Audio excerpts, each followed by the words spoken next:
ഓം ശ്രീ ഗുരുഭ്യോ നമഃ. നമുക്കിന്ന് ഗീതാമാഹാത്മ്യത്തെക്കുറിച്ചൊന്ന് മനസ്സിലാക്കാം. അഥ ഗീതാമാഹാത്മ്യം. ഗീതാശാസ്ത്രമിദം പുണ്യം യഃ പഠേത് പ്രയതഃ പുമാൻ വിഷ്ണോഃ പദമവാപ്നോതി ഭയശോകാദിവർജിതഃ.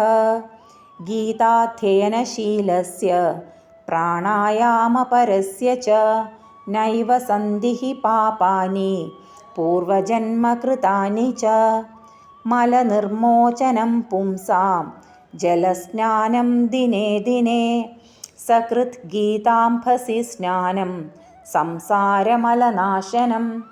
ഗീതാസു ഗീതാ കർത്തവ്യാ കിമന്യൈഃ ശാസ്ത്രവിസ്തരൈഃ യാ സ്വയം പത്മനാഭസ്യ മുഖപത്മാത് വിനിസൃതാ. ഭാരതാമൃതസർവസ്വം വിഷ്ണോർവക്ത്രാദിനിസൃതം. ഗീതാ ഗംഗോദകം പീത്വാ പുനർജന്മ ന വിദ്യത്തെ. സർവോപനിഷദോ ഗാവോ ദോഗ്ധാ ഗോപാലനന്ദനഃ. പാർത്ഥോ വത്സഃ സുധീർഭോക്താ ദുഗ്ധം ഗീതാമൃതം മഹത്. ഏകം ശാസ്ത്രം ദേവകീപുത്രഗീതം ഏകോ ദേവോ ദേവകീപുത്ര ഏവ. ഏകോ മന്ത്രസ്തസ്യ നാമാനി യാനി കർമാപ്യേകം തസ്യ ദേവസ്യ സേവ. ഇനി നമുക്ക് ഈ മാഹാത്മ്യത്തിൻ്റെ അർത്ഥമൊന്ന് മനസ്സിലാക്കാം. ഭഗവത്ഗീത എന്ന പുണ്യശാസ്ത്രം ആരാണോ ശ്രദ്ധയോടെ പഠിക്കുകയും ഇതിലുള്ള ഉപദേശങ്ങളെ അനുഷ്ഠിക്കുകയും ചെയ്യുന്നത് അവൻ വിഷ്ണുപദത്തെ പ്രാപിക്കുന്നു. എല്ലാ ഭയത്തിൽ നിന്നും ദുഃഖങ്ങളിൽ നിന്നും മുക്തനാകുന്നു. ഭഗവത്ഗീത ആത്മാർത്ഥമായി അധ്യയനം ചെയ്യുന്നവനും പ്രാണായാമം ചെയ്ത് പ്രാണനെ നിയന്ത്രിച്ചവനും, അതാണ് പ്രാണായാമപരൻ, അങ്ങനെയുള്ളവനും പൂർവജന്മത്തിലെയോ ഈ ജന്മത്തിലെയോ പാപങ്ങളും ഫലങ്ങളും ഒന്നും അനുഭവിക്കുന്നില്ല. അവരെ ഇതൊന്നും ഏൽക്കുന്നില്ല. മനുഷ്യൻ നിത്യവും ജലത്തിൽ സ്നാനം ചെയ്യുന്നതിലൂടെ സ്വയം സ്വച്ഛനാകുന്നു. പക്ഷേ ഒരിക്കലെങ്കിലും അവൻ ഭഗവത്ഗീതയാകുന്ന പവിത്ര ഗംഗാജലത്തിൽ സ്നാനം ചെയ്താൽ ഈ ഭൗതിക ജീവിതത്തിലെയും സംസാരത്തിലെയും സകല മാലിന്യങ്ങളിൽ നിന്നും പരമമായ മോചനം നേടുന്നു. ഭഗവത്ഗീത സ്വയം പത്മനാഭൻ്റെ മുഖത്തു നിന്നും ഒഴുകിയ ശാസ്ത്രമാണ്.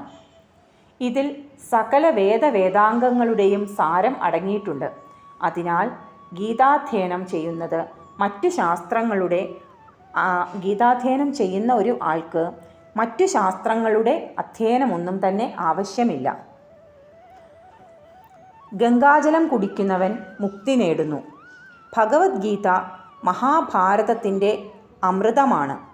ഈ പവിത്രമായ അമൃതമായ ഗംഗാജലം കുടിക്കുന്നവൻ, അതായത് ഭഗവാന്റെ മുഖത്തു നിന്നും പ്രവഹിച്ച ആ ഗീതാശാസ്ത്രത്തെ അധ്യയനം ചെയ്യുന്നവന് ഒരിക്കലും പുനർജന്മമുണ്ടാവുകയില്ല. അവൻ മോക്ഷത്തെ പ്രാപിക്കുന്നു. സർവ ഉപനിഷത്തുകളും ഗോക്കളാണ്. ഭഗവാൻ ശ്രീകൃഷ്ണൻ അവയെ കറക്കുന്ന കറവക്കാരനുമാണ്. അർജുനൻ പശുക്കിടാവാണ്. ആ ഉപനിഷത്തുകളുടെ സാരമാകുന്ന ഗീതാമൃതം പാലിനോട് ഉപമിച്ചിരിക്കുകയാണ്.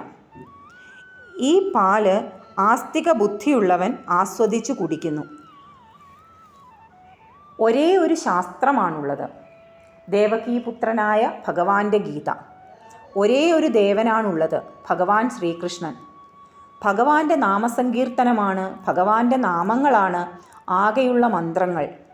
ജീവിതത്തിൽ ഒരേ ഒരു കർമ്മമാണുള്ളത്, അത് നിഷ്കാമമായ ഭഗവത് സേവയാണ്. ഹരി ഓം തത്സത്. നന്ദി, നമസ്കാരം.